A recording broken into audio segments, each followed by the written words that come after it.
मंथन और बैठक का दौर जारी है और चुनाव परिणामों की समीक्षा और कार्यकर्ताओं की नाराजगी का मुद्दा इन दिनों बीजेपी के भीतर चर्चा का विषय बना हुआ है। एक तरफ यूपी में डिप्टी सीएम केशव प्रसाद मौर्य ने संगठन सर्वोपरि का नारा बुलंद किया और कार्यकर्ताओं की पीड़ा को अपनी पीड़ा बताया, तो वहीं आज प्रधानमंत्री नरेंद्र मोदी तीसरी पारी में जीत के बाद दिल्ली में बीजेपी कार्यकर्ताओं से संवाद करेंगे और यूपी में योगी उपयोगी है, लेकिन कार्यकर्ताओं की अनदेखी की बात को लेकर बीजेपी आलाकमान सतर्क है। खास रिपोर्ट देखिए।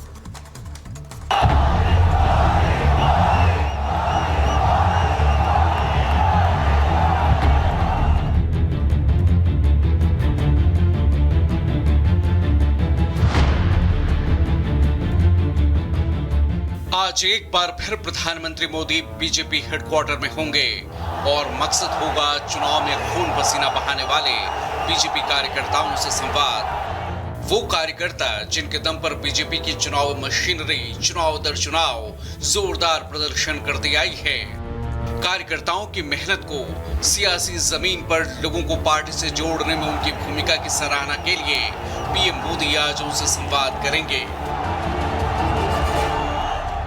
बीजेपी के भीतर लोकसभा चुनाव परिणामों को लेकर समीक्षा का दौर जारी है। यूपी में जहां पार्टी की समीक्षा बैठक में कार्यकर्ताओं के नाम पर सियासी तीर चलाए गए, उससे बीजेपी आलाकमान सतर्क है।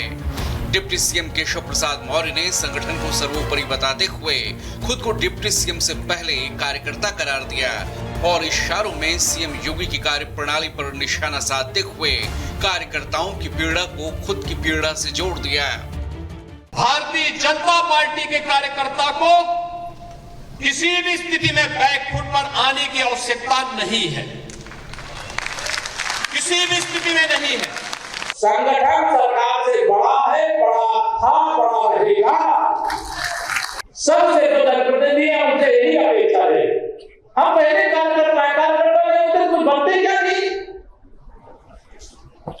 इसे सभी कार्यकर्ताओं को मान सम्मान है, उनकी समस्याओं का सर्वोच्च प्राथमिकता के आधार पर समाधान करें। उसके बाद जो हुआ वो सियासी सुर्खियां बनी। मौर्य दिल्ली तलब किए गए। प्रदेश बीजेपी अध्यक्ष भूपेंद्र चौधरी भी दिल्ली आए। आलाकमान ने साफ साफ सियासी पैगाम दे दिया। यूपी में योगी उपयोगी हैं, उनकी स्वीकार्यता है, लिहाजा यूपी में योगी ही बॉस बने रहेंगे। हाँ, भूपेंद्र चौधरी ने अपने इस्तीफे की पेशकश जरूर कर दी, लेकिन उन्हें फिलहाल अगले 2 महीनों तक के लिए पद पर बने रहने को कहा गया। यूपी बीजेपी में अंदर खाने जारी उठापटक के बीच सीएम योगी राज्यपाल से मिले तो कैबिनेट में बदलाव की चर्चाओं ने भी जोर पकड़ लिया। हालांकि इससे पहले सीएम योगी ने यूपी में 10 विधानसभा सीटों पर होने वाले उपचुनाव को लेकर मंत्रियों के साथ बैठक की। सीएम योगी के आवास पर हुई मंत्रियों की बैठक में योगी ने 30 मंत्रियों की टीम बनाई। सीएम योगी की टीम में 2 डिप्टी सीएम नहीं हैं। मीटिंग में प्रभारी मंत्रियों ने अपनी बात भी रखी। मंत्रियों ने कहा कि जिताऊ उम्मीदवार को ही टिकट मिले, सिफारिश पर टिकट नहीं मिलना चाहिए। मुख्यमंत्री गार्जियन है, हमारे अभिभावक है, मार्गदर्शक है, निश्चित रूप से चर्चा होती है। पार्टी संबंधित, विकास से संबंधित, मुद्दों से संबंधित, जनता के समस्याओं से संबंधित तो है और सामने चुनाव है, उस पर चर्चा हुई है और आगे किस तरह की जो जिम्मेदारी दी गई थी वो हम लोग पूरा करेंगे। सरकार की जो चर्चाएं होती है, हर प्रकार की चर्चाएं होती है, बाढ़ से लेकर सभी समस्याओं की चर्चा होती है, अपने विभाग की चर्चाएं होती हैं, उसमें चुनाव की भी चर्चा हुई और ये सभी का मत बना कि 10 की 10 सीटें हमें जीतना है। जाहिर है यूपी की कमान बाबा के हाथों में है और बाबा का मतलब है विवादों पर विराम। खुद पीएम मोदी ने कुछ वक्त पहले यूपी के लिए योगी को किस कदर उपयोगी बताया था, जरा वो सुन लीजिए। आज पूरे यूपी की जनता कह रही है यूपी प्लस योगी बहुत है उपयोगी।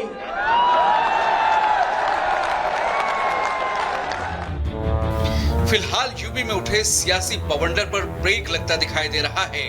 तैयारी उपचुनाव में जीत की है, लोकसभा चुनाव का बदला उपचुनाव में लेने की है।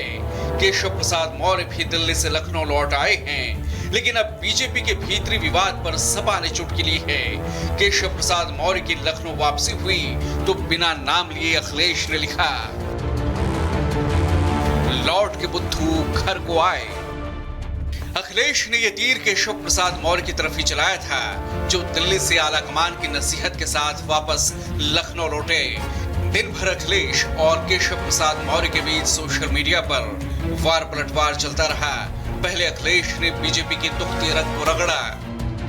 अखिलेश ने लिखा, कुर्सी की लड़ाई की गर्मी में यूपी में शासन प्रशासन ठंडे बस्ते में चला गया है। दिन पर दिन कमजोर होती बीजेपी में टकराव और भटकाव का दौर शुरू हो गया है। बीजेपी खेमों में बढ़ गई है। एक दूसरे को कमतर दिखाने के लिए कठपुतली का खेल खेला जा रहा है। सबकी डोरी अलग अलग हाथों में है और अब तो इंजन की नहीं, डिब्बे भी आपस में टकरा रहे हैं। तो वहीं केशव प्रसाद मौर्य ने भी अखिलेश पर पलटवार किया। मौर्य ने कहा कि सपा बहादुर श्री अखिलेश यादव जी बीजेपी की देश और प्रदेश दोनों जगह मजबूत संगठन और सरकार है। सपा का पीडीए धोखा है। यूपी में सपा के गुंडा राज की वापसी असंभव है। बीजेपी 27 विधानसभा चुनाव में 17 दोहराएगी। पीएम मोदी की कार्यकर्ताओं से आज की मुलाकात में संदेश साफ है कि बीजेपी में कार्यकर्ता संगठन की रीढ़ हैं और जब बात यूपी की आती है तो आपदा में जिस अवसर की तलाश कुछ नेताओं की थी वो अभी पूरी नहीं होने वाली। यूपी में योगी ही बॉस हैं और उनके चेहरे पर ही बीजेपी 27 के चुनाव में मजबूती से उतरने वाली है। लेकिन 27 से पहले अभी उपचुनाव का इम्तिहान है और फिर बदलाव के बयार की शुरुआत मुमकिन है। Bureau report, Republic Bharat. वहीं दूसरी तरफ कांवड़ यात्रा की शुरुआत 22 जुलाई से होने वाली है और इसको लेकर सीएम योगी आदित्यनाथ काफी सख्त नजर आ रहे हैं और इसको लेकर बैठक भी की सीएम योगी आदित्यनाथ ने करने के निर्देश दिए हैं कांवड़ यात्रियों पर। साथ ही साथ उन्होंने ये भी निर्देश दिया है कि इस पूरी यात्रा पर ड्रोन से निगरानी रखी जाए और किसी भी प्रकार की असुविधा नहीं होनी चाहिए कांवड़ यात्रियों को। तो इस यात्रा की शुरुआत 22 जुलाई से हो रही है, यानी कि सावन के महीने से इसकी शुरुआत हो रही है कांवड़ यात्रा की। और तमाम अधिकारियों के साथ सीएम योगी आदित्यनाथ ने बैठक ली और इसको लेकर के सख्त निर्देश भी दिए हैं सीएम योगी आदित्यनाथ ने, जहां ये भी कहा है कि कांवड़ियों पर पुष्प वर्षा होनी चाहिए। तो देखिए, यूपी में कांवड़ यात्रा की शुरुआत होने वाली है और एक तरफ सीएम योगी कांवड़ियों पर पुष्प वर्षा कराने और हर तरह की सुविधाएं मुहैया कराने की तैयारी में है। तो वहीं ओवैसी और स्वामी प्रसाद मौर्य के बयानों के बाद इस पर सियासत भी शुरू हो गई है। देखिए खास रिपोर्ट।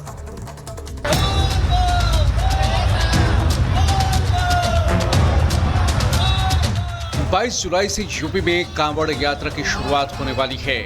यूपी में कांवड़ियों को किसी तरह की दिक्कत ना हो, इसके लिए सीएम योगी ने खास बैठक की है और प्रशासन को सभी जरूरी तैयारियां करने के निर्देश जारी किए हैं। 72 घंटे के भीतर कांवड़ यात्रा मार्ग के बचे कामों को पूरा करने का आदेश दिया गया है।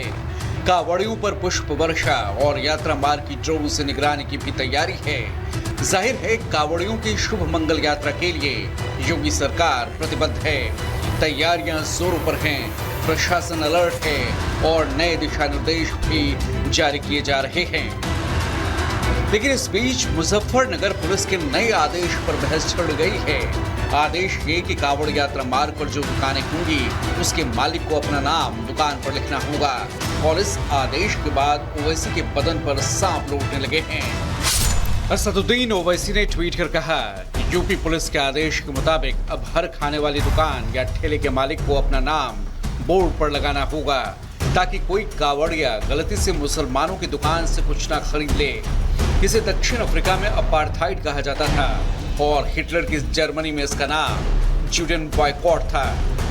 ये हिंसा पर तो नहीं बोलेंगे, लेकिन यूपी पुलिस अगर जो पापियों के पाप को उजागर करने के लिए सच्चे नामों की बात करती है और कहती है कि कांवड़ यात्रा के दौरान कोई फर्जी नाम नहीं रखेगा, छुप छुप करके हिंदू समाज की आस्था के साथ हमला नहीं करेगा, उस पर भी बोल पड़े मानो कि